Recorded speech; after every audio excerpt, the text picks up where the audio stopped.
Hello there and welcome to the channel. If you're new here, I'm Cindy Daychuck with Queen Bee Creations. Today I'm going to be doing a little project based on a couple of questions I've been getting. So Fusion Mineral Paint that I carry here in the store, queenbeecreationshome.com, has a line of metallic paints. And I find that a lot of people use them simply as little, they maybe buy the testers and they use them just for edging and that sort of thing. So I was looking for a project to do where we paint the whole thing in metallics. And I thrifted this cute little table. I love the details because then we're going to be able to do something with it. Now, I thrifted this for... It was $6 less 20%, so we're talking $4.80, which is great because if I can turn it into something lovely, I can make some money off of it in the store. And if I turn it into something ugly, I haven't lost a lot of money on it. So the first thing that you can see is these are completely snapped off, right? These need tightening, and let me just look and see. That is a big square. I don't even know. Let me see. Might have to tighten those after because I'm going to have to go looking for. Yep, that's too small. Okay, I gotta go looking for a tip that will work. But what I want to do is get these glued up, right? So I'm gonna have to glue them and clamp them. Oh, now I've got it. Now I got it stuck on me. Okay, there we go. So as luck would have it, I was gonna use, I have a Gorilla construction glue. You can use any wood glue of your choice. I just happen to have this one and thought I should be using it up. And of course, it's completely dry at this end. It won't come out. It has a little hole in there that it's coming out. So we're just gonna make a hole on the end for it to come out for my purposes. And I might as well be using it before I lose it all. And this stuff is nice and thick. So for projects like this, it works great because it's not going to drip. Now, it doesn't mean I'm not going to have to wipe away excess, which I certainly will. I'm going to get some hot glue and I'm gonna let this seal. Well, I'm just gonna leave the construction glue and then next time I'll just cut it deeper. I'll just keep cutting it until there's no container left and I've used as much of the glue as I can. What I do have are some clamps, and when you are repairing furniture and you're using some wood glue, you're very much going to want to clamp them in place. Now, this one's gonna go easy. This one, we're gonna have to kind of scooch over. Awesome. All right. So I'm gonna get them kind of clamped in place here. I just wanna wipe away some of that excess. Grab a little towel. And then I'm gonna have to leave this overnight to dry so that I can then start to work on the finishing of it. So just thought I'd show you the beginning stages rather than just coming in for the painting, because there's a lot of this stuff when you're using thrifted furniture or old furniture. You got a lot of gluing and clamping and nailing things back in place that has to take place very often before you can get started.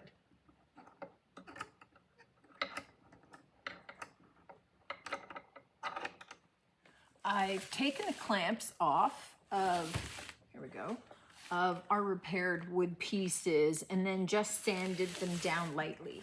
They are sturdy, they're holding. I screwed in the rest of the legs, so everything is fine.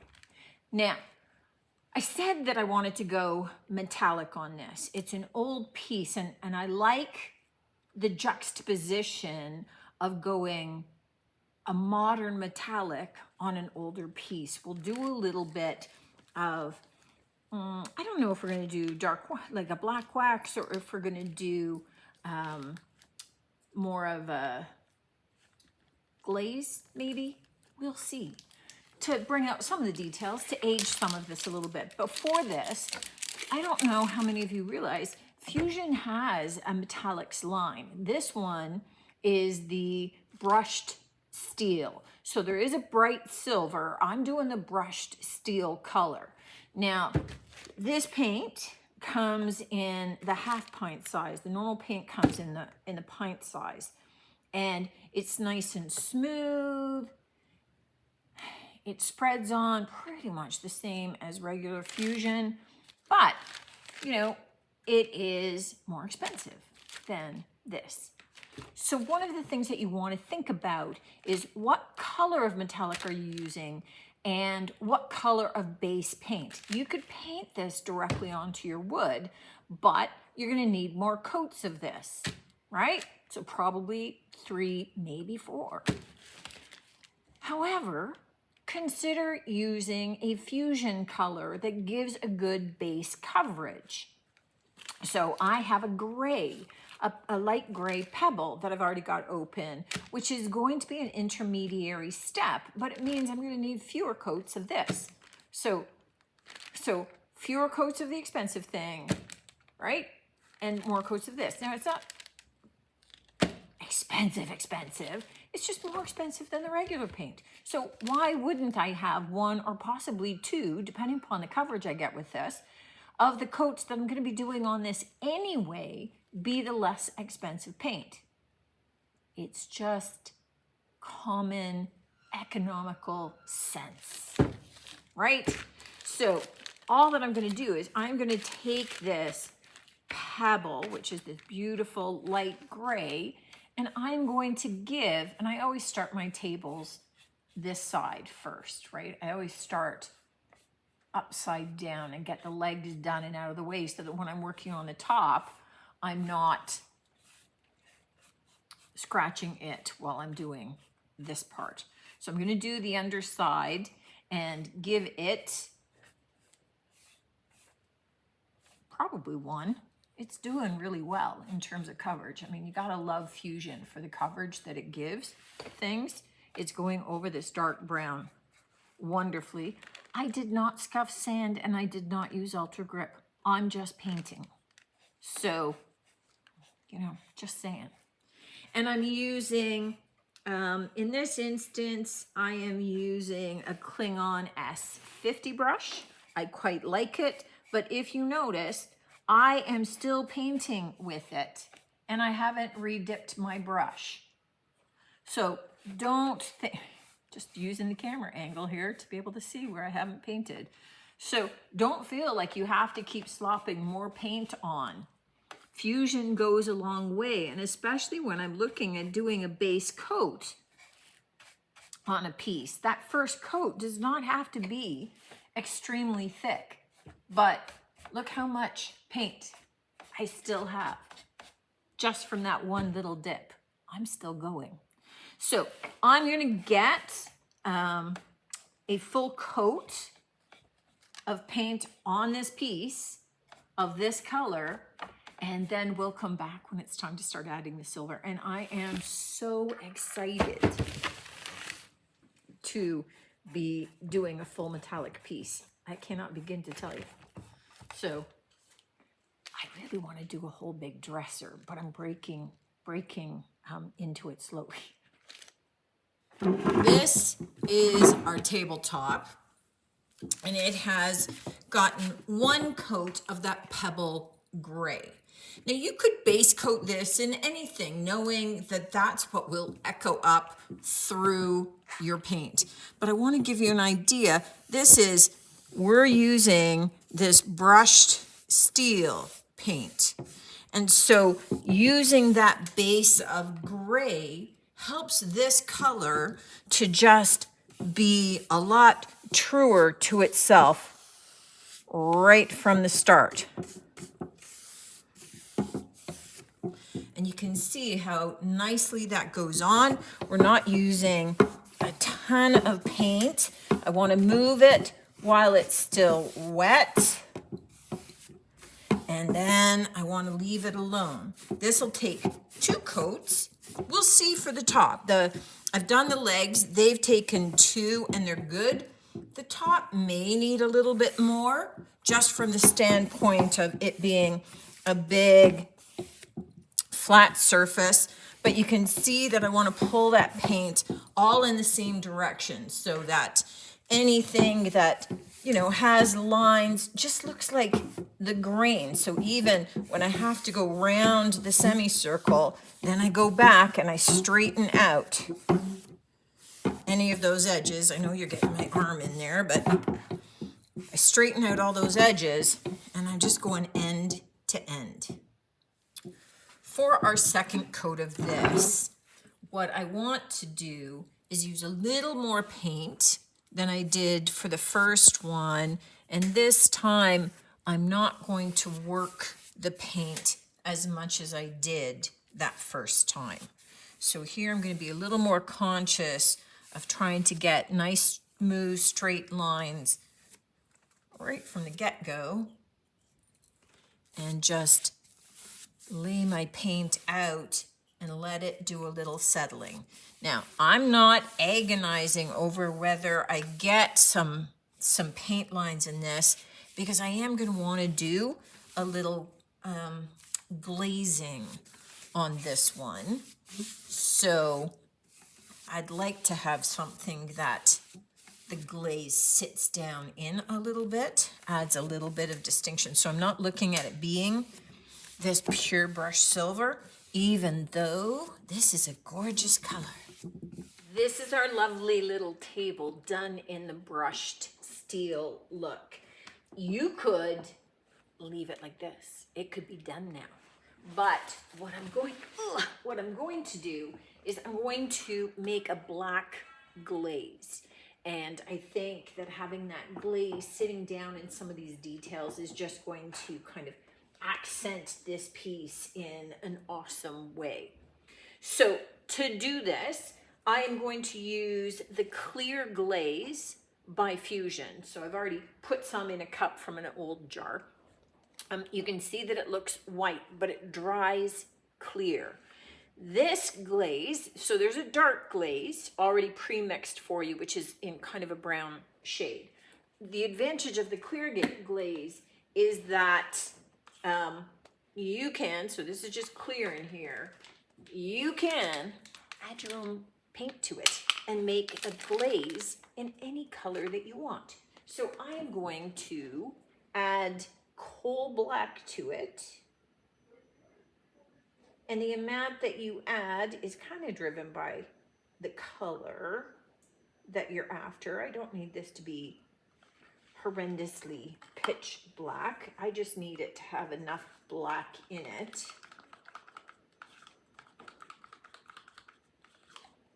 that it's gonna work.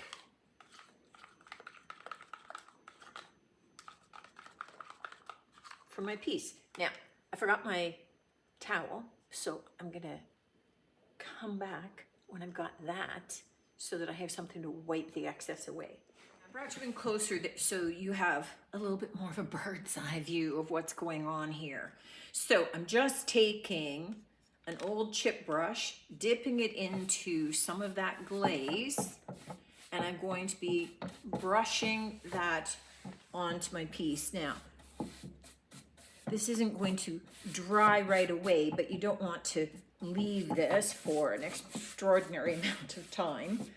But I do want to get it down into the lows of this, and especially we've got that little circle, that oval circle around the top, and I definitely want to get the edging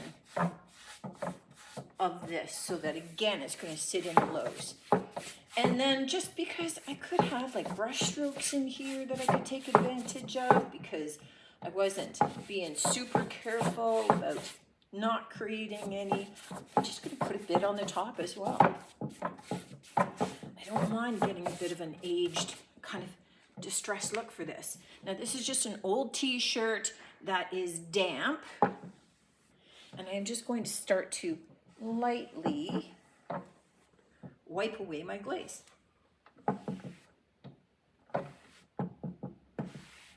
I'm just rotating the cloth as I go. So I start to get some, and you take away, this is your determination, you take away as much or as little of the glaze as you want. So you can see that I have some kind of sitting down in the top, definitely in that circle, but also just kind of in here, right? You can see on the top that I've got some. Now, what I want to do is kind of turn it to get a better look at my edges so that I'm not leaving a big pumpkin gather. Sorry about the squeaky floor. But so I don't have a huge gather of it somewhere. And then I just want to smooth out the top. Now, what I do have is right here in this little round area, I sort of lost it. It just disappeared on me. So I just want to add in a little bit and go a little softer there with my rubbing, because I think that what it means is that that groove is just not as deep there. Right? And I'm smoothing it out so that what I get is just kind of a nice, light kind of that glazing sitting down in, making it look a little bit more antiqued. And what I'm going to do is now do the rest of this, and definitely when I do the legs, it's going to be sitting down in those lows as well.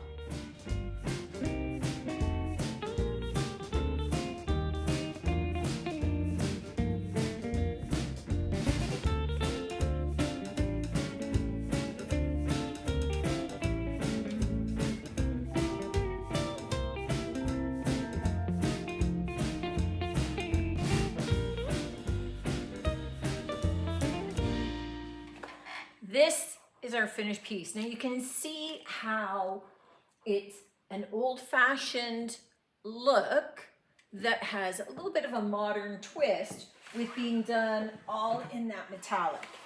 And you can see that black highlighting some of the details and giving it a little bit more of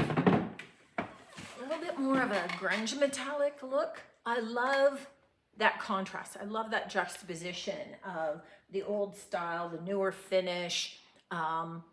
It's a cool look. And the metallics from Fusion are just awesome.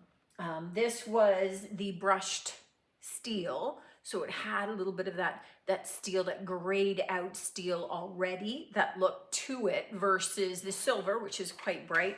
There's a number of golds, there's a bronze. There's just beautiful, beautiful options, whether you're using them to accent a piece or whether you're doing the entire piece. Think about this from the standpoint of, you know, maybe you've got a dresser that you're painting the body of it black, but you're doing the top in the brushed silver and the drawer fronts, and then you're antiquing it with that black glaze.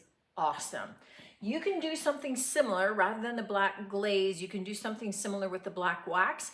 They don't look identical. They don't look the same, but they will give you kind of a similar look where you've got some of the black wax highlighting in the details, somewhat like the glazing. But I tell you, the glaze and Fusion are really meant to go together so well. They play together so well that it's definitely worth a try. And I think a lot of people overlook the fact that that clear glaze is designed to take any of the Fusion colors and turn them into a colored glaze that you can use to complement whatever color your piece is. I hope this gave you a couple of tips and tricks along the way. I hope maybe it gave you a first glance at using one of the metallics from the Fusion line. If anything, gives you another look at using a glaze. Hope you enjoyed this one. Definitely look forward to seeing you on the next. And until then, take care.